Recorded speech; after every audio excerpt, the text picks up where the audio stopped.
মুক্তমনা মানুষ, উদারপন্থী মানুষ, ভারতপন্থী মানুষ, গণতন্ত্রপ্রিয় মানুষ তারা আবার রাস্তায়। এই মুহূর্তের ব্রেকিং নিউজ, রাতেও উত্তাল বাংলাদেশ। এই মুহূর্তে যে খবর আমরা পাচ্ছি, ফের অশান্ত বাংলাদেশ। আওয়ামী লীগকে নিষিদ্ধ করা হয়েছে, কিন্তু আওয়ামী লীগ রাস্তায় নেমে পড়েছে। বাংলাদেশ জুড়ে বিক্ষোভের আগুন। মুক্তমনা গণতন্ত্রপ্রিয় মানুষ বাংলাদেশে ঢাকা লকডাউন কর্মসূচি নিয়ে নেমে পড়েছে। আওয়ামী লীগের নিষিদ্ধ হওয়ার পরেও কাতারে কাতারে মানুষ এই মুহূর্তে রিপাবলিক বাংলায় জবাব চায় বাংলাতে। এই মুহূর্তে ময়ূক যে ছবিগুলো দেখাচ্ছে, এক্সক্লুসিভ ছবি দেখুন। ঢাকায় প্রতিবাদ দেখুন, গোপালগঞ্জে প্রতিবাদ, শরীয়তপুরে অবরোধ দেখুন, চট্টগ্রামে জ্বলছে আগুন, টাঙ্গাইলে বাসে আগুন জ্বালিয়ে দিয়েছে, ফরিদপুরে রাস্তায় আগুন জ্বালিয়ে দিয়েছে আওয়ামী লীগ। আওয়ামী লীগ ফের শক্তিশালী হচ্ছে এই মুহূর্তে। গোটা বাংলাদেশ জুড়ে ইউনুসপন্থীরা এক ঘরে হয়ে যাচ্ছে ইউনুসপন্থীরা। আমরা আশা করব এই মুহূর্তে আওয়ামী লীগের মতন আরো যারা রাজনৈতিক দলগুলো রয়েছে তারা সবাই মিলে গিয়ে এই মুহূর্তে মোহাম্মদ ইউনুসকে প্রশ্ন করবে যে সত্যিই কি কোনো পাকিস্তানি জঙ্গি ক্যাম্প এই মুহূর্তে বাংলাদেশে রয়েছে? যদি থাকে তাহলে ক্লিন আপ করতে হবে, পরিষ্কার করতে হবে, কারণ ভারতীয়রা আতঙ্কিত বোধ করছে।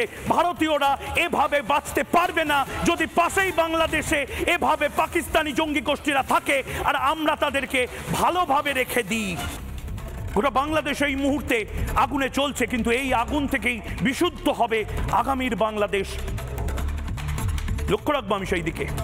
আপনারা দেখতে থাকুন জবাব চায় বাংলা ময়ূকের সঙ্গে। একটা ছোট্ট বিরতি।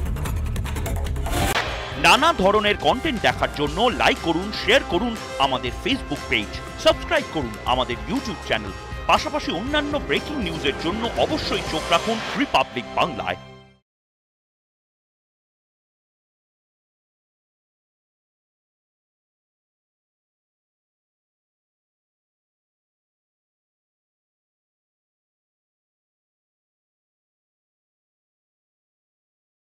নানা ধরনের কন্টেন্ট দেখার জন্য লাইক করুন, শেয়ার করুন আমাদের ফেসবুক পেজ, সাবস্ক্রাইব করুন আমাদের ইউটিউব চ্যানেল।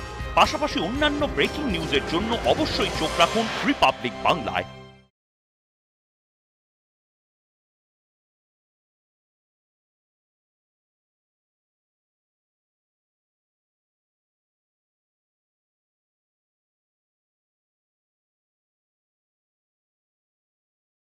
নানা ধরনের কন্টেন্ট দেখার জন্য লাইক করুন, শেয়ার করুন আমাদের ফেসবুক পেজ, সাবস্ক্রাইব করুন আমাদের ইউটিউব চ্যানেল। পাশাপাশি অন্যান্য ব্রেকিং নিউজের জন্য অবশ্যই চোখ রাখুন রিপাবলিক বাংলায়।